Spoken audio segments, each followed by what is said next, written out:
Australia में बकरी पालन करेंगे। वहाँ पैसिफिका बोर बड़ा फेमस है, पर वो किसी कारणवश नहीं हो पाया। फिर जब हम इंडिया लौटे तो फिर यहाँ हमने बकरी पालन शुरू किया। जैसे हमें म्यूज़िक सुनना पसंद है इंसानों को, वैसे ही जानवरों को भी कहीं ना कहीं अच्छा ही लगता होगा।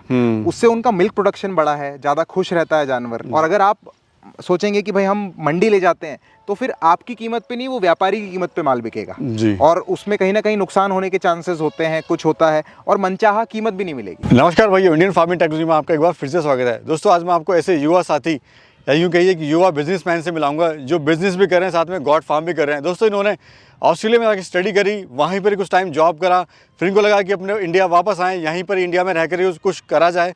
तो आज यहाँ पर इंडिया में सक्सेसफुली गॉड फार्म चला रहे हैं, अच्छा खासा अर्निंग भी ले रहे हैं। तो दोस्तों, जानते हैं कि इस पूरे सफ़र के बारे में। सर नमस्कार। नमस्कार, कैसे हैं आप? मैं बढ़िया हूँ सर। सबसे पहले जो हमारे व्यूवर्स देख रहे हैं आपको, उनका अपना परिचय आप उनको दीजिए। मेरा नाम कबीर, हम यहाँ बुरहानपुर के वासी हैं। हमारा मेन एजुकेशन का काम है और हेल्थ केयर हम सुविधाएं देते हैं, और बकरी पालन एक शौकिया तरीके से रिसर्च और ट्रेनिंग सेंटर के रूप में चला रहे हैं और बहुत मज़े से चला रहे हैं। कबीर जी, वीडियो स्टार्ट होने से पहले आपने बताया कि ऑस्ट्रेलिया में मैंने स्टडी करी। हाँ जी। वो जो पास्ट रहा है आपका, वो ज़रा साझा कीजिए। ऑस्ट्रेलिया में मैं मेरी बैचलर्स करने गया था। मैं फ्री स्कॉलरशिप पे वहाँ पढ़ा हूँ, और वहाँ हम लोगों का ये प्लान था जब मेरा पढ़ाई ख़त्म हो रहा था कि यार वहीं ऑस्ट्रेलिया में बकरी पालन करेंगे। वहाँ पैसिफिका बोर बड़ा फेमस है, पर वो किसी कारणवश नहीं हो पाया। फिर जब हम इंडिया लौटे तो फिर यहाँ हमने बकरी पालन शुरू किया। तो ऑस्ट्रेलिया से पढ़ा लिखा बंदा और एक वाइट कॉलर जॉब वहाँ पे आप कर रहे थे, तो बकरी पालन में सर कैसे आना हुआ आपका? ये बड़ा इंटरेस्टेड रहा है। एक्चुअली एनिमल्स, जानवरों का बड़ा शौक है। बड़े यानी ऐसा लगता था कि यार ये काम है जिसमें ऐसा संतुष्टि मिलती है। तो अभी हम बकरी भी पालते हैं, थोड़ी बहुत गाय भैंसे भी हैं, मुर्गियाँ भी हैं, ऐसा करके मेजरली बकरी है, और अच्छा काम कर रहे हैं और मज़ा आता है उसमें। इसलिए तो जब आपको ये विचार आया कि मेरे को बकरी पालन करना है, तो फैमिली के साथ आपने साझा किया होगा विचार? हाँ या फ्रेंड में किया होगा? हाँ जी। तो उन्होंने विरोध नहीं करा कि यार तुम कहाँ, ये क्या काम आप ये कर रहे हो? ये नहीं, फैमिली तो मेरी बहुत सपोर्टिव है। हमारे फादर साहब को भी जानवरों में बहुत ज़्यादा दिलचस्पी है, तो वो तो कोई इशू नहीं था। पर मेरे दोस्त लोग मजाक उड़ाते थे। हाँ, कि मतलब पढ़ा लिखा होके और वापस इंडिया में आके जो है, हाँ, ये वो मेरे को ऐसा चिढ़ाते भी थे। Okay okay. लेकिन आज क्या कहते हैं सर वो दोस्त? वो खुद आके यहाँ हमारे जानवरों का मजा लेते हैं, बढ़िया बैठ के कॉफ़ी पीते हैं, 2-3 घंटे यहाँ बिताते हैं जी, और बस एंजॉय करते हैं। आप क्या बोलेंगे? मतलब यानी जो एक सक्सेस है वो आपको मिल रही है? हाँ जी, खुशी भी मिल रही है, सक्सेस भी मिल रही है। तो कितने साल पहले आपने स्टार्ट कराई है? 2018 में हमने चालू किया था, अभी 4.5 साल ऑलमोस्ट हो गए। और कितनी बकरियों से शुरुआत करा सर? 500 एनिमल्स से शुरू किया था। उसमें बकरियाँ कम ही थी, बकरे ही ज़्यादा थे। और वो था कि यार नहीं, ईद के हिसाब से तैयार करेंगे, ये करेंगे, वो करेंगे। पर उसमें हमारा आधा नुकसान हो गया, और बचे हुए आधे थोड़े बहुत हमने फिर कैसे कैसे कर करके फिर सीखते गए, बढ़ते गए। अभी हमारे पास में 350 फीमेल हैं, कुछ 125 बच्चे हैं, और 20-25 बड़े बकरे हैं, उसमें कुछ ब्रीडर हैं जी। तो बकरी पालन ही आपने क्यों चुना सर? बहुत सारे बिजनेस और भी हैं, डेयरी फार्म है, कुछ बहुत सारे ऐसे बिजनेस हैं जो कर सकते थे आप, लेकिन गॉड फार्म को ऐसा क्यों आपको ऐसा लगा कि मेरे को गॉड फार्म ही करना है? गोट फार्मिंग बेसिकली वही था कि भाई मुझे उस टाइप के भी जानवर बहुत ज़्यादा पसंद हैं जो बड़े डोसाइल से होते हैं। तो बकरी ऐसा है कि बहुत ही ऐसा लगता है कि यानी ये जानवर अगर मैं बनना चाहूँगा तो ऐसा बनूँगा जो एकदम ही यानी बढ़िया अपना खाना पीना और शांत रहना, और बहुत ही साफ़ सफाई पसंदीदा जानवर हैं। तो ये 4-5-6 मेजर रीजंस थे कि भाई बकरी पालन ही करना है। जैसे मुस्लिम में, भाइयों में कहा जाता है सुन्नत का काम है बहुत ज़्यादा। और ब्रीड वगैरह कौन सी आपके पास है? अभी सबसे ज़्यादा जो मेरे पास हैं वो सौजत और सौजत हैदराबादी हैं। उसके अलावा बीटल हैं प्योर, बोर हैं प्योर, और कुछ सिरोही हैं। सर, हर काम में कुछ ना कुछ चुनौतियाँ आती हैं स्टार्टिंग में, तो आपको इसमें क्या समस्याएं आई थी? शुरुआत में जोश में एनिमल्स ले लिए, बहुत ज़्यादा ज्ञान था नहीं, और ये भी ज्ञान नहीं था कि भाई जानवर कहाँ से ले रहे हैं, कैसे ले रहे हैं। तो उसमें काफ़ी नुकसान हो गया, और नुकसान भी हुआ, समय भी बीत गया। तो वो 6-8 महीने तो सीखने में ही चले गए। फिर धीरे धीरे समझ में आया कि नहीं, ऐसा नहीं, ऐसा। और जब आप बकरियां पालते हैं तो उसमें ज़्यादा ध्यान रखना पड़ता है बकरों से, क्योंकि उनका बहुत ज़्यादा पेचीदा काम होता है। तो वो धीरे धीरे कर करके सीखते गए, ऑनलाइन पढ़ा, इधर पढ़ा, बुक्स अटेंड की, थोड़ा बहुत ट्रेनिंग के लिए गए, घूमे फिरे, गाँव गए। कुछ गाँव जाके हमने रियलाइज़ किया कि यार ये जो इन लोग के पास जो टेक्निक है, इनके पास जो मेथड है, ये भी अपन ने अप्लाई करना चाहिए। कुछ हमने बुक्स से पढ़ा कि भाई ये सब ट्रीटमेंट भी आप अप्लाई करो। तो ऐसा कर करके सारी चीज़ों का मिक्स हमने अप्लाई किया है। अभी कितनी गोट है सर?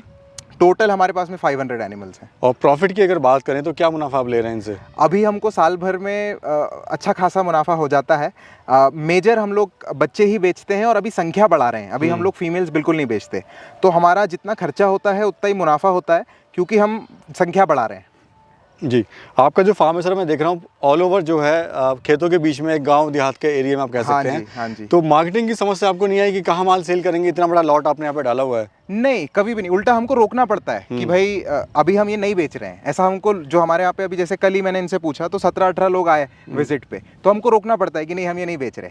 जब आप अच्छी क्वालिटी मेंटेन कर रहे हैं, भले ही आप कोई भी टापू पे क्यों ना बैठे हों, लोग तलाश में पहुंच ही जाते हैं अच्छे जानवर की क्वालिटी में, और वो आपसे मांगते हैं। और फाइनली मज़ा तब आता है कि जब हमको बेचना ना हो। तो सर स्टार्टिंग जब आपने किया काम, तो ट्रेनिंग वगैरह आपने कहीं ली थी क्या? नहीं, ट्रेनिंग नहीं ली थी बिल्कुल भी। जी। और ट्रेनिंग कायदे से लेनी चाहिए, वो एक चीज़ हमसे गलती हुई। वो हमने जोश में कहीं ना कहीं गर्माहट में बोल लें, वो गलती करी है। ट्रेनिंग ज़रूरी है। ट्रेनिंग, अच्छी जगह से ट्रेनिंग बहुत ज़रूरी है। जी। अच्छा सर, मैं देख रहा हूँ आपके यहाँ पे फार्म पे म्यूजिक सिस्टम का इस्तेमाल किया जा रहा है। हाँ जी। क्या प्लस पॉइंट है इसका? इससे, जैसे हमें म्यूजिक सुनना पसंद है इंसानों को, वैसे ही जानवरों को भी कहीं ना कहीं अच्छा ही लगता होगा। उससे उनका मिल्क प्रोडक्शन बढ़ा है, ज़्यादा खुश रहता है जानवर जी, और सुकून में रहता है। तो दैट इज़ राइट, यस। एक और प्लस पॉइंट लगा कि आपके यहाँ पे कई सारी ब्रीड हैं। हाँ तो जी। क्या कारण है इतनी सारी ब्रीड रखना एक ही छत के नीचे?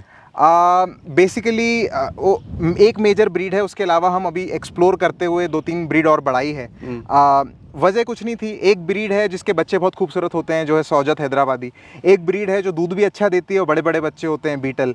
एक ब्रीड है जो वजन बहुत तेज़ी से बढ़ाती है, वो है बोर। तो हमारा मन किया कि ये तीनों चीज़ों पे काम करके देखते हैं। तो सर 3-4 साल आपको हो गए हैं, तो कभी मन में यार ये विचार आया कि क्या कुछ और मैं कर लेता, काश मैं कुछ और बिजनेस कर लिया होता? कुछ ऐसा कभी आया कि ये कि मैंने फार्म खोल के गलती करी? नहीं, अभी भी ऐसा लगता है कि और क्या नहीं कर लूँ इसी फार्म में। ओके जी। ऐसे बहुत सारे थॉट्स आते हैं। अभी हम एक एलिवेटेड शेड बना रहे हैं पूरे फार्म के लिए, तो वो कहीं ना कहीं ऐसा होता है कि नहीं भाई, यही चीज़ को और सुधारना है। जी। फार्म का एरिया क्या है सर? फार्म का शेड है 20,000 स्क्वायर फीट में। और खर्चा क्या है सर आपको?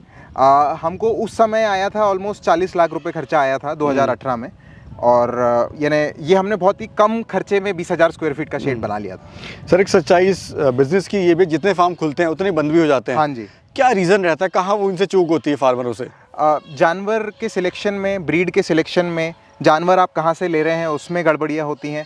फिर बहुत लोग अगर जानवर ये सब यहाँ गड़बड़ नहीं करते हैं तो फिर खाने पिलाने में गड़बड़ कर देते हैं, रख रखाव में गड़बड़ हो जाती है। और फाइनली कोई भी बंदा अगर एक बार मिस्टेक करे, उसको सीख जाए और आगे बढ़ जाए, तो फिर ये गड़बड़ियाँ होना बंद हो जाती है। पर उतना पेशेंस और उतना क्या बोल रहे हैं कि नुकसान उठाने की क्षमता हर एक में नहीं होती। जानवर लेते समय किन बातों का ज़रूर ध्यान रखें? जानवर लेते हुए सबसे पहले तो ये ध्यान रखना चाहिए कि भाई उस जानवर की प्रोडक्शन वैल्यू क्या है। भाई खूबसूरत है, ठीक है, पर उसकी प्रोडक्शन वैल्यू होनी चाहिए। यानी उसने बच्चे कितने दे रहा है, बच्चे कितने बड़े दे रहा है, वेट कितना तेज़ी से गेन हो रहा है, खूबसूरत होना चाहिए ऑब्वियसली। ये 3-4 मेजर फैक्टर होते हैं। दिखने में लंबी कदकाठी को खूबसूरत होना चाहिए। हाँ जी। अच्छा, मार्केटिंग कैसे बनाए सर? आपने तो ऑलरेडी आपने कहा कि मैं ब्रीडिंग सेटअप पे काम कर रहा हूँ जी। तो बाकी जो भाई हैं जो उसको स्टार्ट करना चाहते हैं, मार्केट कहाँ बनाए और कैसे बनाए अपनी? मार्केट का ऐसा है कि हम अगर हम बच्चे बेचना चाह रहे हैं एक ब्रीडिंग सेटअप के थ्रू, तो आपको वैसे भी 17-18 महीने पेशेंस रखना है। आप पहले दिन से नहीं बेच सकते बच्चे, नहीं तो आपको बच्चे बेच के आपके यहाँ पे जो लोग काम कर रहे हैं उनकी सैलरी करनी पड़ेगी। तो आप थोड़ा सा पेशेंस रखो 17-18 महीने। 17-18 महीने में क्या होगा कि आपकी एक अच्छी ब्रीड तैयार हो जाएगी। उसी बीच काफ़ी लोग आपका आके फार्म विजिट करके जाएंगे। तो उसके बाद क्या होगा, आपको मार्केटिंग करने की ज़रूरत नहीं पड़ेगी, लोग खुद ही आएंगे और आपसे आपकी कीमत में जानवर लेके जाएंगे जी। और अगर आप सोचेंगे कि भाई हम मंडी ले जाते हैं, तो फिर आपकी कीमत पे नहीं, वो व्यापारी की कीमत पे माल बिकेगा जी। और उसमें कहीं ना कहीं नुकसान होने के चांसेस होते हैं, कुछ होता है और मनचाहा कीमत भी नहीं मिलेगी। सर सिलेक्शन ऑफ ब्रीड आज वो एक बहुत बड़ा मुद्दा है जो युवा साथी इसको कर रहे हैं काम को। हाँ जी। वो कैसे चुनाव करें, कौन सी ब्रीड का चुनाव करें? मेरा तो हमेशा यही कहना होता है कि कोई भी एक नस्ल पे बात की जाए और उससे शुरुआत की जाए। अगर आपको दूध में अच्छा काम करना है, जानवर आपको बड़े बड़े चाहिए, तो आप बीटल पे काम कर सकते हैं। अगर आपको सिर्फ वेट गेन पे ही काम करना है तो आप बोर पाल लीजिए, उसमें वेट गेन सबसे अच्छा है। और अगर आपको खूबसूरत, आपके यहाँ पे अगर मुस्लिम भाई लोग ज़्यादा हैं आपके इलाके में, तो आप अगर सौजत पालते हैं तो उसमें आपको नुकसान इसलिए नहीं होगा क्योंकि ईद के हिसाब से बच्चे बिक जाया करेंगे। तो वो ये 3-4 चीज़ें देखी जाती है। हमने तो तीनों इसलिए पाली हुई है। सर किस तरह से हमारे युवा साथियों की आप मदद कर सकते हैं? हमारे यहाँ पे अगर कोई ट्रेनिंग लेने आता है तो हम 7 दिन आप हमारे यहाँ पे रहें, खाएं पिएं और काम को सीखें। ये चीज़ हम हमारी तरफ से दे सकते हैं, जो हर 15 तारीख, हर महीने की 15 तारीख को हमारे यहाँ ट्रेनिंग होती है। एक बुक भी हमने लिखी है, वो भी हम देते हैं, सर्टिफिकेट्स भी हम प्रोवाइड करते हैं। और हमारे यहाँ पे जो हमारे डॉक्टर साहब हैं, डॉक्टर अतुल, वो भी ट्रेनिंग लेते हैं। और उसके अलावा कुछ गेस्ट फैकल्टीज़ हैं जो वेटनरी डॉक्टर हैं यहाँ पे आसपास, वो भी आके लेक्चर्स लेते हैं। ईजिली आप यहाँ पे रहे और सीख सकता है। और मैं तो यही प्रेफर करूँगा कि जिनको भी सीखना हो, आप ऐसी जगह जाओ जहाँ आप 24 घंटे रहो और सीखो।